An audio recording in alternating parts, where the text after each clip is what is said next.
नमस्कार, one India Hindi में आपका स्वागत है। मैं हूं राधिका। कांग्रेस के वरिष्ठ नेता गुलाम नबी आजाद ने राजनीति से संन्यास लेने के संकेत दे दिए हैं। रविवार को आयोजित एक कार्यक्रम में पहुंचे गुलाम नबी आजाद ने जम्मू कश्मीर की राजनीति को लेकर कई बातें कही। इस दौरान उन्होंने कहा कि हमको एक समाज में बदलाव लाना है।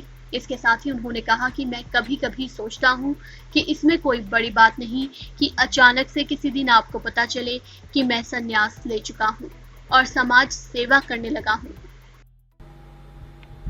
हमको एक समाज में बदलाव लाना, कभी कभी मैं सोचता हूं और कोई बड़ी बात नहीं, अचानक आप समझें कि हम रिटायर हो गए और समाज सेवा में लग गए। आजाद ने नई दिल्ली में कांग्रेस अध्यक्ष सोनिया गांधी से मुलाकात के बाद ये बयान दिया है। इसके साथ ही गुलाम नबी आजाद ने कार्यक्रम में हिंदू, मुस्लिम, सिख और ईसाई सभी धर्मों को एकजुट होकर रहने की अपील की। साथ ही धर्म के आधार पर बंटवारे को लेकर भी राजनीतिक दलों पर जमकर हमला बोला।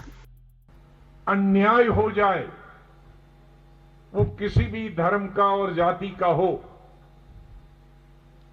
क्या ये हमारा काम नहीं है कि धर्म जाति अपनी जाए लेकिन अन्याय नहीं होने दे। एक ऐसी घटना हुई थी कुछ साल पहले, एक गुजर लड़की का रेप हुआ, मार दिया। कुछ लोग जब उनको पकड़ने गए तो कुछ पॉलिटिकल लोग उनको बचाने गए, जिनको सबसे पहले जाना था, चाहे था न्याय देना। लेकिन हिंदुस्तान खड़ा हुआ, हिंदुस्तान का मुसलमान नहीं। हिंदुस्तान के मुसलमानों को तो 99% ये मालूम ही नहीं है कि गुजर भी ट्राइब है, क्योंकि नेशनल लेवल, क्योंकि पूरे हिंदुस्तान में गुजर मुसलमान सिर्फ जम्मू कश्मीर में है और अमेठी में है और कहीं नहीं है हिंदुस्तान। वहां हिंदू शेड्यूल ट्राइब, बाद में मुस्लिम भी आए, लेकिन हिंदुस्तान के हिंदू, सिख, ईसाई, मुसलमान आपने देखा बंबई, कलकत्ता, हैदराबाद, साफ दिल्ली में मोमबत्तियां लेके हिंदुस्तान खड़ा हुआ। तो ये जम्मू ऐसा होना चाहिए, वो दलित के साथ हो, राजपूत के साथ हो, ब्राह्मण के साथ, मुसलमान के साथ हो, ईसाई के साथ। अगर ईसाई को कुछ हो गया तो सिर्फ ईसाई उठे तो कितने घर हैं यहां, फिर आवाज कौन सुनेगा उनकी। सिख के साथ हुआ तो कितने हजार या कितने लाख हैं, कौन आवाज सुने।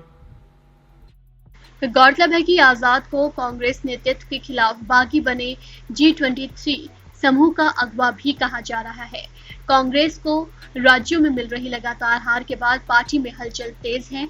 कांग्रेस के असंतुष्ट खेमे G23 के नेताओं ने हाल ही में गुलाम नबी आजाद के आवास पर बैठक की थी।